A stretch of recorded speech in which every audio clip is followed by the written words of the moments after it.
Some victories are remembered. Others leave scars too large to name. The brothers' war was ending, but not because peace had arrived, because there was nothing left for the war to consume. The Sylex Blast. By the end, the war no longer resembled strategy. It no longer resembled rivalry. It barely resembled war. It had become a machine, built by two brothers, fed by two minds, and powered by everything Dominaria could lose. Forests had burned, cities had vanished, regions that once had names were reduced to smoke and memory. Dominaria was not watching the war anymore. It was being consumed by it. And Urza saw the pattern. Not immediately, not completely, but enough. Mishra could not simply be pushed back. His armies could not simply be defeated. The war could not be won in any normal sense, because every victory created another machine. Every answer required a larger weapon. Every calculation led to a larger sacrifice. And Urza had always believed calculation could save him. But Mishra was no longer only Mishra, not fully. The brother Urza had known was still there, somewhere, buried beneath rage, beneath ambition, beneath something older than either of them.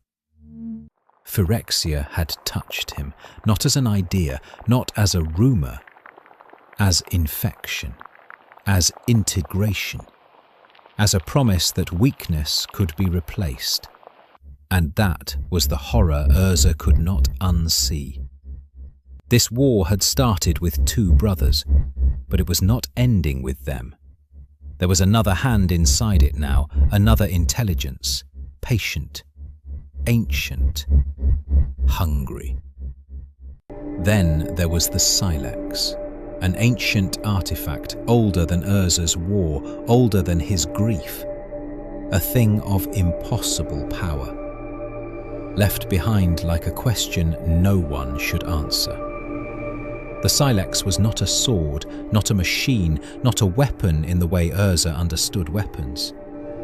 It was simpler than that, and far worse. It offered an ending. Not victory, not justice, not peace. An ending. And by then, that may have been the only thing Urza still believed in.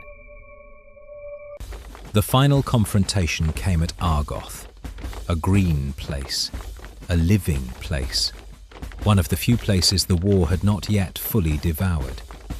And so, of course, the war came for it. The machines arrived, Urza's, Mishra's, constructs of precision, engines of hunger. The last untouched beauty on Dominaria became the stage for the end. Argoth was not built for war. Its strength was not metal, not industry, not calculation. It was alive. And that made what happened there feel even more obscene. When Urza saw Mishra again, he was not looking only at his enemy. He was looking at his brother, and at the thing his brother had become. That was the cruelty of it. Urza had spent years trying to defeat Mishra, but at the end, he had to understand him. Mishra was no longer untouched by Phyrexia. The machines around him were not merely machines. The power behind him was not merely ambition. And whatever had once been simple rivalry had become something infected. In that moment, Urza saw the truth. If Mishra lived, the war would continue. If Phyrexia's influence survived, it would spread.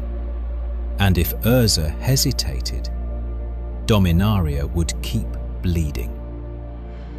So Urza made the decision that would define him, not as a brother, not as an artificer, not even as a king, as something colder.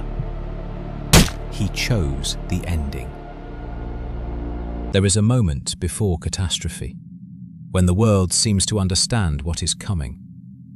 The sound thins, the air tightens, even fire seems to pause. The Sylex answered, not like a machine, not like a spell, like a door opening beneath reality. Power gathered, old power, buried power, power that did not care why it had been called. And Urza held it anyway. And then Dominaria went white. The blast did not choose sides. It did not spare the innocent. It did not recognize brothers. It only ended. Machines were erased. Armies vanished. Argoth burned. The land split. The sky changed. And the world remembered the shape of that wound forever. When the light faded, the brothers' war was over. But no one standing in its aftermath could have called it victory. Mishra was gone. The armies were gone. Argoth was gone. And Urza was changed. The Sylex Blast did more than end a war, it transformed him. Urza's spark ignited. The man who had begun as an artificer became something else. A Planeswalker. Powerful, broken, and still not free. Because the blast had ended the war between brothers, but it had not ended Phyrexian. It had not ended Yawgmoth. It had only revealed the scale of what waited beyond Dominaria. Urza had destroyed the world to end one war. Now he would spend eternity preparing for the next.